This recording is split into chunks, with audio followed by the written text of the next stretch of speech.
ko na may tatlo lang akong bagay na gustong iwan sa atin when we reflect for the past year. Sino po yung maganda yung naging year 2025 ganyan? Dapat maganda, ano? Kasi kahit bakit yan, baka sa maling side ka nakatingin. Actually, tandaan po natin yung year 2025, either maraming pagsubok yan, maraming tayong pinagdaanan, we are still blessed. Tama po ba? O sabi mo sa katabi mo, you are blessed.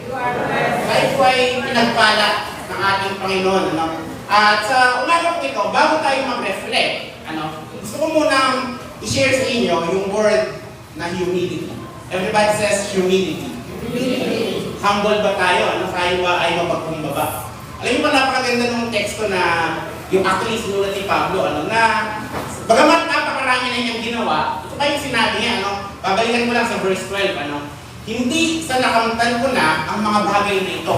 Yung sabi ni Paul, hindi rin sa ako'y ganap na, ngunit sinisikap kong makamtan ang gantimpala sapagkat ito ang dahilan kung bakit ako'y tinawag ni Kristo Jesus.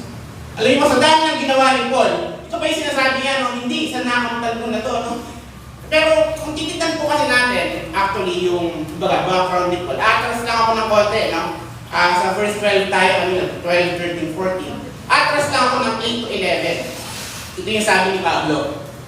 Oo, itinuturing kong walang kabuluhan ang lahat ng bagay bilang kapalit sa lalong mahalaga. Alam po natin kung ano yung pinagdaanan ni Pablo.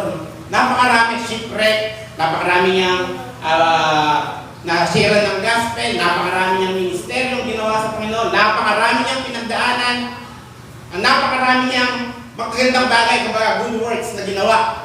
Pero yung sinabi po ni Pablo, tinuturing kong walang kabuluhan ang lahat ng bagay bilang kapalit na lalong mahalaga. Hindi niya pinagyayabang, He's not even boastful for the things that he had done in the past. Kaya very humble siya nung sinasabi niya ito, ang pagkakakilala kay Kristo Jesus na aking Panginoon. Ang lahat ng bagay, ipinilagay kong walang kabuluhan at inuring kong basura. Na-imagine niyo po, sino yung mga nagpapakapagal talaga? They really make sure that they are working for the Lord. They are doing good things. Bakit? Because we are saved by the Lord. But here, sabi niya, walang kabuluhan yun. Ang turing niya walang kabuluhan. Bakit daw? Para lang makilala niya, mas mapalamig siya sa ating Panginoong Kristo. Hindi niya pinagyabang na ako, ganito ako. Mamaya babatahin natin yung mga yan. Pero, tuloy ko lang, verse 9. At lubos na makapag-isa sa Kanya, ang pagiging matuwid ay hindi na sa pamamagitan ng pagsunod ng kautusan. Okay, let's remember that we are righteous not because of law, but because of Christ. Kundi sa pananalig kay Kristo, because of our faith to Christ. Ang pagiging matuwid ko ngayon buhat sa Diyos sa pamamagitan ng pananampalataya. Ibinalik niya sa Panginoon yung glory.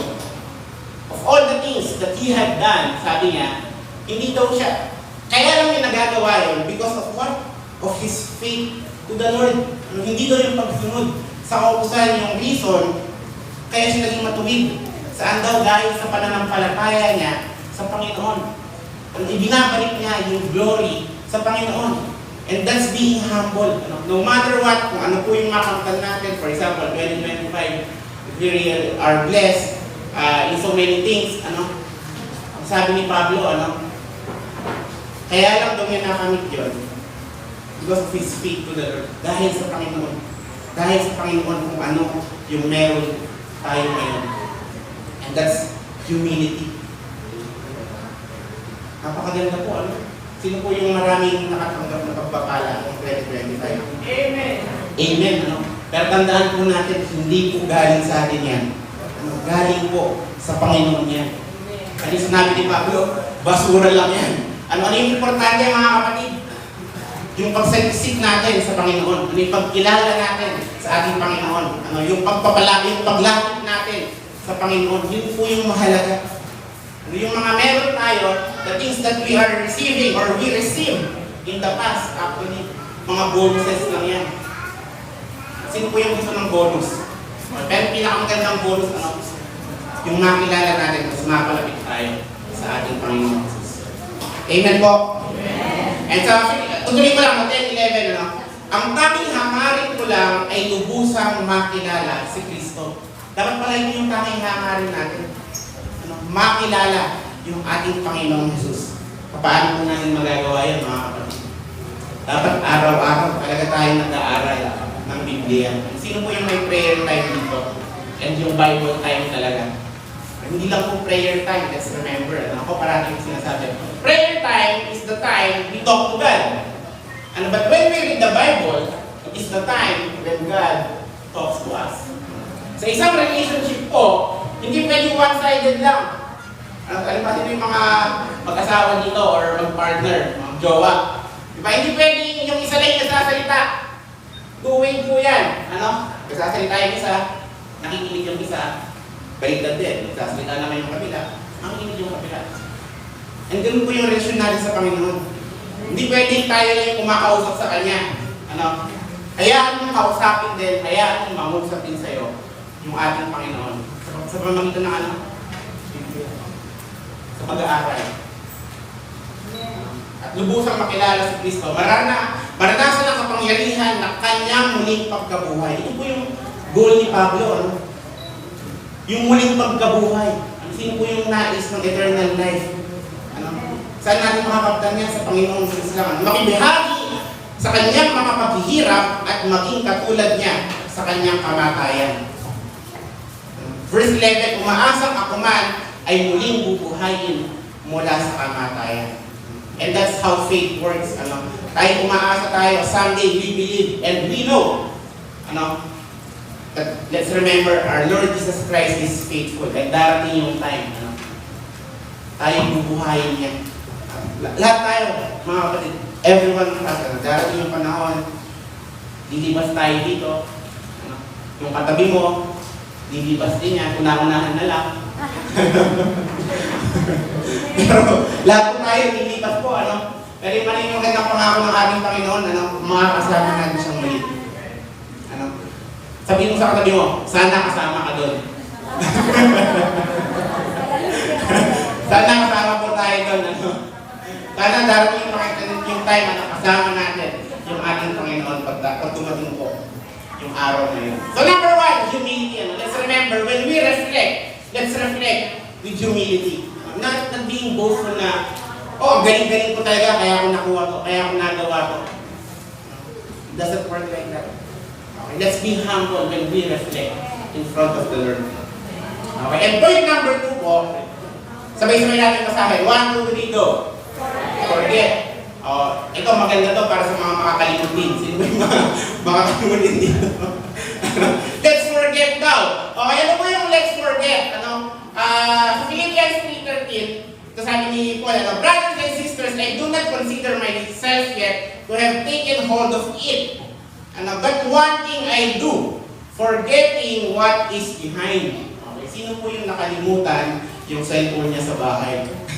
Hindi madalas makalimot dito. Ito po yung unang forget about the past. Kalimutan mo na yung nakaraan. Ano yung makakalimutan natin sa nakaraan? Unang-una, failures. Kung tayo po ay nagkaroon ng mga failures for the past year, let's say, hindi lang 2025, mga kapatid, kalimutan mo na. Sabay-sabay tayo, kalimutan mo na. Kalimutan na po natin, mga kapatid. Pangalawa, regrets. Lahat ng regret, let's say, mga unsaid word, lahat ng regrets na pinagdaanan natin, hindi mo nagawa yung isang bagay, something that you have hindi mo nagawa gawin. Heartaches. Let's forget all the heartaches. Sino po yung naging broken-hearted noong 2025? Nice, sana lahat walang broken-hearted. Lahat po ng mga masakit sa puso, kalimutan na daw natin yan in the past. Lahat ng rejections, mga kapatid. Sino po yung mga madalas ma-reject dito? Niligawan ka, na-reject ka. O kaya may gusto kong gawin, na-reject ka. Kalimutan na daw po natin yung mga yun. Kaya pa ba ako nalagay dito? So let's forget everything that we have done. Actually, even the sins that we have done, actually, mga kapatid. Bakit? Because actually, let's remember, Lord Jesus Christ had already forgiven you. Pinatawad na tayo ng ating Panginoon Jesus. Lahat ng pagkakamali na meron tayo. Kalimutan na rin natin, patawarin na rin natin yung sarili natin. Amen po ba mga kapatid? Basta huwag na lang natin itutuloy ng 2026. Baka mamaya ituloy natin ang 2026. Pag pinatawad ka na ng Panginoon, just remember another is the words, repent. Tumalikod na tayo sa pagkakamali natin. Yung conviction ng Holy Spirit na we continue to do what is right. Amen po? Amen. At pangalawa, hindi lang po forgetting about the negative things that happened in our life. Actually, even the accomplishments or the positive things na na-accomplish natin, kalimutan na po natin yan mga kapatid. Ang hirap naman yata yan para dalawin, no? Ang gaganda ng mga accomplishment ko ng 25, kakalimutan ko lang. Ang dami kong nagawa, ang dami kong narating. Tapos kakalimutan ko lang. Basahin po natin sa Filipos 3:4-7. No? Ito sabi ni Pablo, ang totoo, ako'y may sapat na dahilan upang panghawakan ang mga pisikal na bagay. Siguro mas maganda, basahin ko yung, hindi ko kasi nilagay dito, no? Yung sa verse 1. Okay, simulan sa verse 1. Kasi po actually, yung ating mensahe sa umagang ito, buong Filipos 3 yan. Okay. So simulan mo muna sa 1, tapos tutuloy ko dito, no? Sa wakas mga kapatid, magalang kayo sa Panginoon, hindi kaabalahan para sa akin na ulitin ang naisulat ko na. Dahil ito naman ang para sa inyong mga kapakanan. Verse 2, okay, mag-ingat kayo sa mga taong asal-aso. Yung katabi mo, kung mukhang asal-aso. Sa mga taong mahilig sa paggawa ng masama.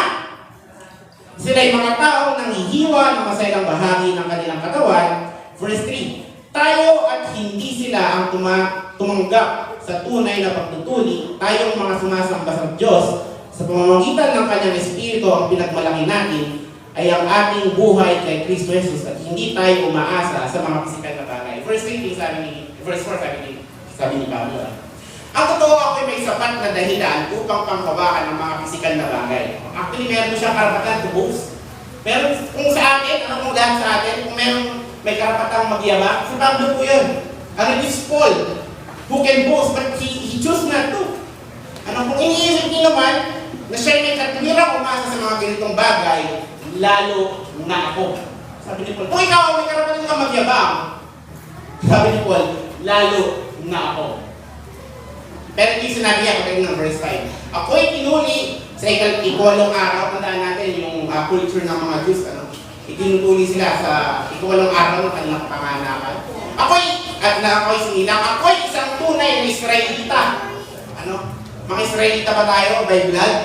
Hindi, Pero si Paul, he is Israelite by blood. Buhat sa angkan ni Benjamin. Makita niyo pa yung lineage niya. Kasi po sa mga Hudyo, talagang makikita mo yung family tree nila. Okay, at si Pablo, galing pa daw siya sa lahi ni Benjamin. At totoong Hebreo. Okay, sino po yung tayo? Dugong Pilipino, Pero siya, makita mo, pati yung lineage talaga niya. Kalahi niya, yung ating Panginoong Jesus, of course. Dito na, kung pagsunod naman sa kutusan ng pag-uusapan, ako'y isang paniseyo. Kung sa pagiging masugid ko sa kutusan, inusit ko ang iglesia. Nakita niyo yung, yung drive talaga niya, Kung ano yung tingin niyang tama, talagang ginagawa niya. Kung sa pagiging matuwid naman, ayon sa kutusan, walang maisusumbat sa akin. Napakabigat mo, mga kapatid. Yung pagsunod daw sa kautusan, dun sa law, wala daw masusumbat kay Paul. Baka tayo, sa ibang bagay pa lang, nag-fail na tayo.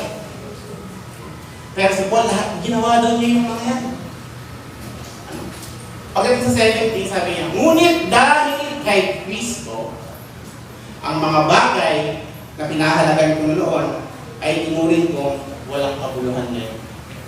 Lahat ng mga bagay, lahat ng mga bagay na ginawa niya noon, ng mga mabubuti, dahil ang pagsunod sa Panginoon, ang sinabi niya po, kinonsider niya walang kabuluhan. Kaya even the accomplishments na natanggap natin mga kapatid, huwag mong hayaang mag-stay yan sa ego mo. Ego yan eh. Ako, dati ganito ako. Siguro kung sino yung mga ganito, kung may nakakausap na tao, halimbawa, i-share ng something, yung pataasan ng ihi. Ako, ganito ako dati. Ako, ganito na, nakapunta na ako dyan. Ay, ako mas malaki yung sahod ko. May mga ganyan, accomplishments. Anong nangyayari? Pataasan ngayon ng init. Nawawala yung humility. Pero kung sinabi niyo po, lahat ng accomplishments, lahat ng mga bagay na mga ginawa niya, kinonsider niya walang kabuluhan. Kaya minsan, wala akong problema maging successful tayo. Walang problema. Kung gusto mong magpapagal dito, talagang imaman dito, may mga nakamit ka dito, may gusto ko talaga ang tawag dito, patunayan. Ayos lang yun. Basta yung sentro po. Ang sentro natin, when we are doing those things, yung Panginoong Diyos, hindi yung ating sarili. Hindi, not to prove na ako yung pinakamagaling sa lahat. Not to prove na ako yung may maraming ginagawa sa simbahang ito. Something like that. Bakit? Kasi ang sentro yung ating Panginoong Jesus. Don't take the glory that isn't yours. That glory belongs to Jesus. Amen po? Lahat ng meron tayo, belongs to Jesus. Gumanda yung buhay mo ng 2025, praise God. But glory to God as well. The glory belongs to Him. Not to us. Masarap. Alam ko, sino po ba yung gusto dito yung maginhawa yung buhay niya? Hindi pagkagising mo, isipin mo saan ka kukuha ng tuyo. Saan ka kukuha ng itlog. Alam ko masarap na mamuhay na we are well off. Hindi mo iniisip saan ka kukuha. Ayos lang yun. But let's remember the center of our life is the Lord. Every accomplishment that we have belongs to Him. We are only stewards. Ano po kung sinabi pa ng Biblia if we are stewards? Pag sinabi ng steward, let's remember, we are not the owner. Hindi tayo yung pagmamayari ng isang bagay. We are the steward. Ibig sabihin ng steward, tayo ay tagapangalaga lang. Kung anong meron tayo, mga kapatid, responsibilidad mo yan sa Panginoon. The more you have, parang si Spider-Man, more power, great power comes great responsibility. Kung maraming binigay yung Panginoon sa iyo, mga kapatid, you don't have the right to boast. It's more responsibility for you. Responsibility po natin. So, pangatlong point, sabay-sabay natin basahin. 1, 2, 3, go. Forward. Let's remember, when we reflect with humility, forget about the past, even the good things that we have done, and let's move forward. Babasahin ko ulit sa verse 13, forgetting what is behind and straining toward what is ahead. Tignan natin ngayon yung 2026 onwards. Kung ano yung magagawa pa natin para sa Panginoon. And hindi po tayo nagpaparamihan ng gagawin. Hindi tayo nagpaparamihan ng accomplishment. Okay? We are only doing this because of our love for the Lord. But of course, firstly, because He saved us. Because our Lord God loved us. And that's why we are only doing these things. Bakit? Because of our love to Him. Yung ganti natin. Ito lang, actually, ito na yung pinakamaliit na bagay na kaya natin gawin para sa Panginoon. To be grateful to the Lord. And basahin po natin sa 2 Corinthians 4:7-12. Ngunit kami pinagkalooban ng kayamanang spiritual na ito ay tulad sa mga palayok na gawa sa putik. Parang mga vase daw na gawa sa mud. Upang ipakilala na ang dakilang kapangyarihan ito ay sa Diyos at hindi sa amin. Verse 8, kabi-kabilaan ang pagpapahirap sa amin, ngunit hindi kami nalulupig. Sa English, crush down, but not destroyed. Alam niyo yung kanta? Kabi-kabilaan ang pagpapahirap sa amin, ngunit hindi kami nalupig. Kung minsan nababagabag, ngunit hindi kami nawawalan ng pag-asa. Normal yan, mga kapatid. Pag ikaw daw may problema, actually that's the calling of our Lord for us. We are not for the world. Let's remember, we are for the Lord. Kaya kung ikaw, marami kang problema, marami kang pinagdadaanan, actually, Dapat expected na natin yun. Marami talaga tayong pagdadaanan po sa mundong ito. Sino po yung ramdam na ramdam yung pinagdadaanan niya? Ayun, hindi ko, kami kailangan ng paghihirap sa amin. Ngunit hindi kami nalulupi. Kung minsan nababagabag, ngunit hindi kami nawawala ng pag-asa. Huwag tayo mawala ng pag-asa. That's the calling now we have. Talagang may pagsubok na talagang napakabigat. Pero yung masarap, huwag kang mawala ng pag-asa. Bakit? Dahil yung pag-asa natin, our hope, is in Jesus Christ. Inuusig kami, ngunit hindi pinababayaan. Anything that will happen to us, or that may happen to us, inuusig daw tayo, hindi tayo ibabayaan ng Panginoon. Yung sarap. Never tayo mababayaan ng Panginoon. Papatumba kami, ngunit hindi lumusang nilulutong. Minsan nalalapa tayo, stand up. You can stand up. Bakit? Kasama natin yung Panginoon. That's the calling that we have, mga kapatid. I hope sana, let's be clear about sa calling. Example lang. Magkaiba, parating ko sinasabi nyo, magkaiba po. Tandaan nyo, may pagsubok at problema. Alam mo, pinagkaiba ng pagsubok at problema. Naalala ko kay Pastor Celso nung batang-bata. Magkaiba daw yung pagsubok at problema. Ano pinagkaiba ng pagsubok at problema? O, yung pagsubok galing sa Panginoon.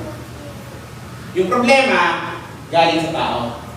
Paano yung pagsubok? Halimbawa, kasi siguro may nagkasakit sa inyo, may nangyari talagang hindi inaasahan. Alam mo, you're really following the Lord. Wala tayong magagawa. Talagang dumaan yung pagsubok eh. Nagkasakit, minsan. Talagang nawalan tayo ng mahal sa buhay. Diba? Yung pagsubok na yun sa buhay natin. It's really part of our life. Pero magkaiba po yun sa problema, ha? Bakit? O, halimbawa, sino po yung mga may credit card dito? Ito yung typical example ko dito. Mga mahilig sa kaskasan. Yung may TV, kaskas. Diba? May aircon, kaskas. Diba? Yung problema po, gawa ng tao. Okay, bakit? Kaskas ka ng kaskas. Tapos nung nandyan na yung bill, after 1 month yan. After 1 month. Pagdating ng bill, Lord, bakit ang dami ko naman problema? Lord, bakit mo naman ginawa sa akin to? Mga kapatid, ikaw yung may gawa nun. Ikaw yung gumawa nun, hindi ko yung Panginoon. Bakit? Kaskas ka ng kaskas. Yung tagdala ng problema, ikaw. Hindi yung Panginoon. Kaya, minsan, let's be clear with that. And, iba yung calling ng Panginoon. Iba po yung calling. Yung calling something that came from. Okay, verse 10. Okay, lagi namin taglay sa aming katawan ang kamatayan ni Jesus upang sa pamamagitan ng aming katawan ay mahayag ang kanyang buhay. Ito po yung maganda. Alam niyo po, every time daw may pagsubok pala tayo. Every time na may mga dumarating pala sa atin. Doon pala nakikita yung kapangyarihan ng Panginoon sa ating buhay. That's why every time you are crushed down, you are pressed, mga kapatid, doon nakikita yung kapangyarihan ng Panginoon sa atin. Verse 11, tutuloy ko muna. Habang kami nabubuhay, lagi kami nagdidingin sa kamatayan, alang-alang kay Jesus, upang sa aming katawang may kamatayan ay mahayag ang kanyang buhay. Paano yun? You are being pressed down, you are having a lot of trials, pagsubok. Paano nakikita yung kapangyarihan ng Panginoon? Bakit? Because no matter how hard we are being pressed, no matter how hard yung mga problema na dumarating sa atin, kinakaya natin. Bakit? Dahil nakikita natin yung kapangyarihan ng Panginoon sa buhay. In what way? I think lahat tayo. Magiging pagtuwa pa rin yung mga buhay natin. Ako, marami akong pagtuwa. There are a lot of times na hindi ko na alam saan ako buhugot, hindi ko na alam saan ako kukuha ng lakas. But every time we talk to the Lord sa Biblia, meron palang lakas. Meron palang himala. Meron palang gumagawa pala ng trabaho. Yung ating Panginoon. Siguro, ano ba mga magandang example?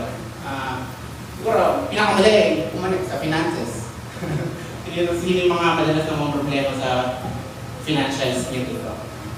Marami akong beses financial status na test.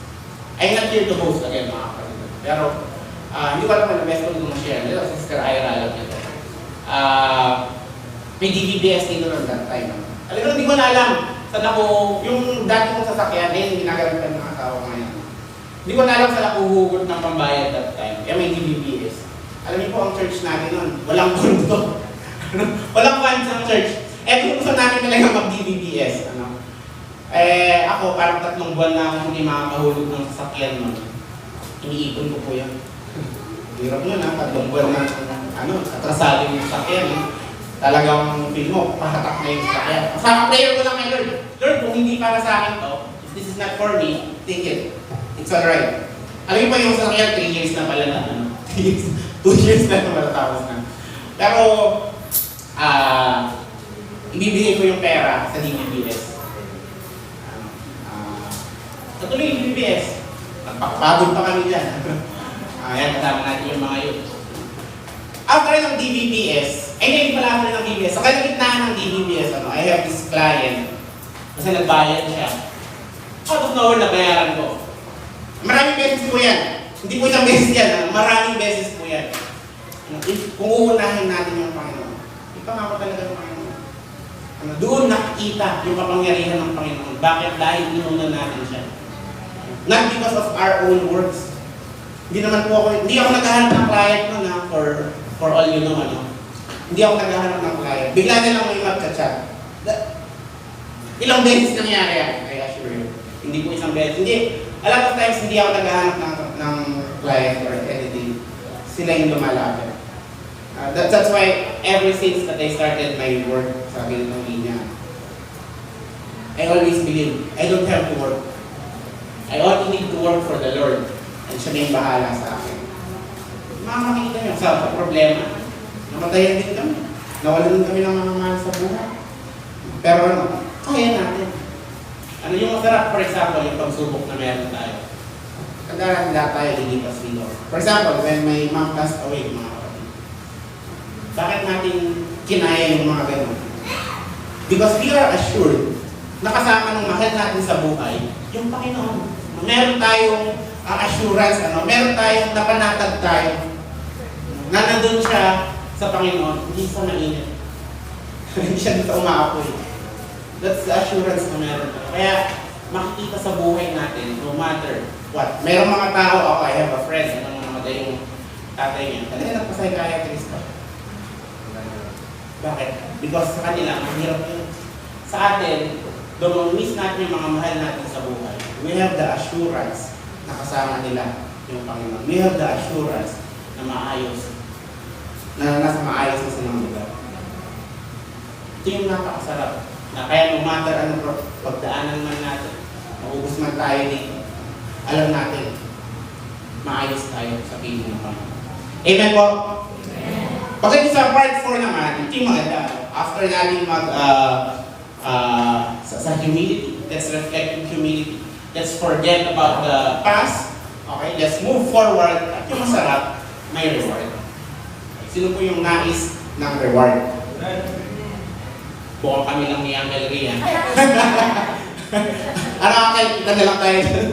Sino po yung nais ng reward dito? Amen. Ito po yung reward na masarap. Na the best reward that we could receive. Babalikan natin sa Philippians 3:14. Nagpupunyagi ako patungo sa hangganan upang makamtan ang gantimpala ng pagkatawag sa akin. Ng Diyos sa pamamagitan ni Kristo Jesus. Ano daw to? Ang buhay na nasa langit. This is the greatest reward that we could have. Mga kapatid, kung ano man po yung meron tayo dito, lahat yan, everything fades. Lahat ng bagay na ipundar natin dito, lahat yan mawawala, mga kapatid. Kung ano man yung meron tayo dito, sasakyan, bahay, lupa sa paso, lahat po yan, mga kapatid, mawawala. Lahat ng pagpapagal natin, yung sahod mo nga, baka wala na eh. Sino meron ng sound kilo? Lahat po yan, mawawala. Lilipas po lahat yan. Pero ano yung reward na makukuha natin, the eternal reward that we could receive, yun po yung makasama natin, yung ating Panginoong Jesus. That's the best reward na makukuha natin. Kaya tayo nagpapakapagal dahil nais natin makasama ang ating Panginoong Jesus. Amen po mga kapatid? Amen. Kaya isang verse lang malagay dito. Conclusion na ba ito? Kaya conclusion na, conclusion na. As part of my conclusion, humbly recognize that we are still growing and being shaped by God. As our point one for our conclusion. Let's be humble and let's recognize. Okay, kung ano man yung meron sa atin. Minsan kahit anong magsubok kung dumarating sa atin, our Lord God is working or shaping us. He's growing. We are still growing and being shaped by God. Kakatulad po ni Pablo, sa dami-dami ng ginawa niya. Hindi naman niya sinabing nakamit ko na. Nandun pa rin yung humbleness. Nakikita niya na nandun pa rin yung humbleness na hindi pa to. I will still grow. I'm still growing and being shaped by God. Kaya kung ano man po yung meron tayo, hindi pa, malayo pa yung lakarin natin. Habang tayo po ay nabubuhay tayo dito, the run is still not over. And pangalawang point, leave behind the past year. Yung mga nakaraang taon. Actually, kung hindi lang 2025 yan, kung meron pong mga regrets, failures, or anything, 2023, 2022, 1950, kalimutan na po natin yun. Our failures, disappointments, and unfinished moments.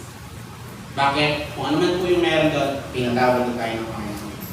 Kung ano man yung meron na tayo doon, let's look forward. We are not here to live in the past. Let's look forward kung ano yung pinangako sa atin ng Panginoon. Point number 3, recognize Christ in all the accomplishments and achievements we have received. Lahat po ng accomplishments natin, it comes from Christ. It comes from our Lord. It's just may pangako kasi ang Panginoon, let's remember. Pero sa Kanya lang galing lahat. Gumana yung buhay mo. Recognize Christ. Lumakas ka. Recognize Christ. Umayos yung mga relasyon mo. Recognize Christ. Let's not recognize ourselves. Ganito kasi ako eh. Inayos ko kasi. We can do nothing without Christ. Kaya na umayos yan, pinahintulutan ng Panginoon.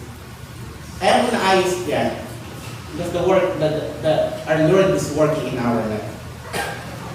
And point number 4, I think, set our hearts and focus on Jesus as our guide for the year. Siya po yung magiging guide natin para sa taon ito. Not ourselves. Yung Panginoon. Tandaan mo, mga kapatid mo, yung talinong meron ka, hindi rin sa'yo galing yan. Yung talinong meron ka, baka 5 years from now, okay, makakalimutin ka na. Hindi na masyado nagpa-function yan. Baka yung sinabi mo lang nakaraan, nakalimutan yun eh. Kasi yung talino na meron tayo, nag-fade din yan. Pero yung salita ng Panginoon, will never fade. Will never fade.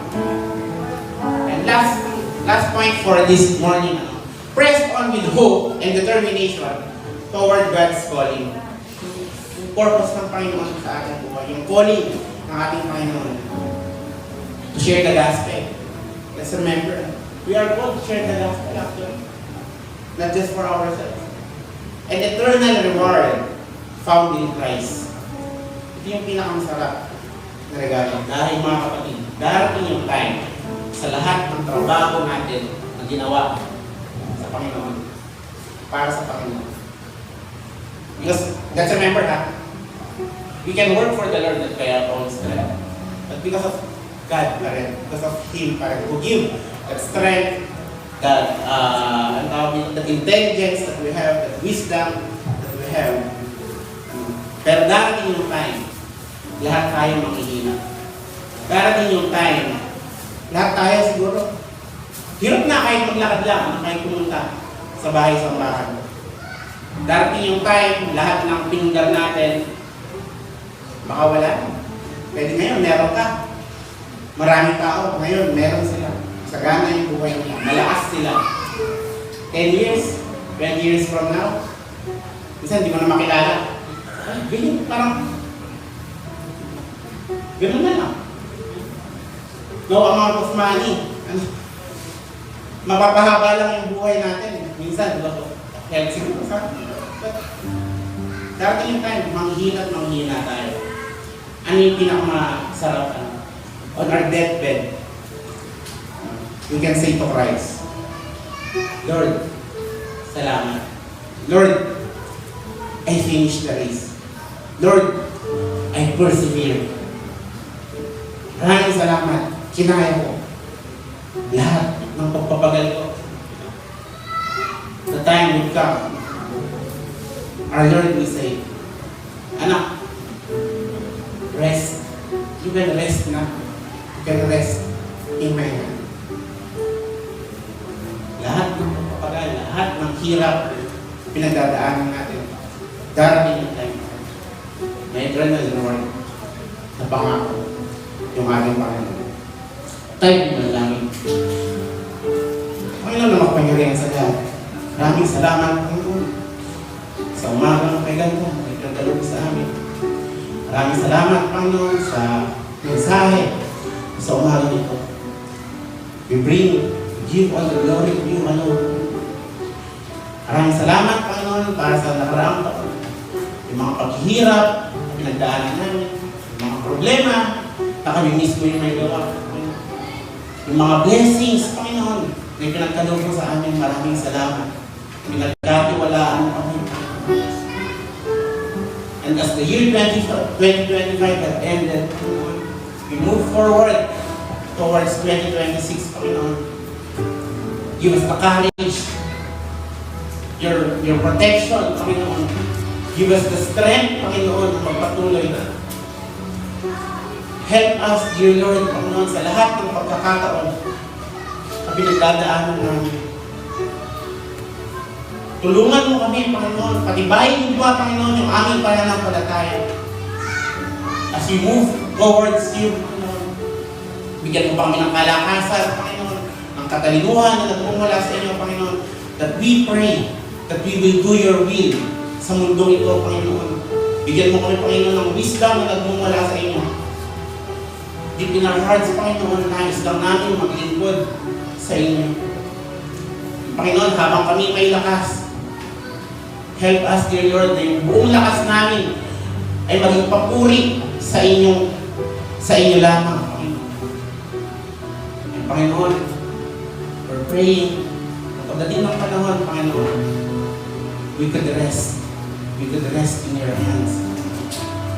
Thank you for your promise. Thank you for your love, Panginoon. Maraming salamat dahil hindi ka napapagal sa amin.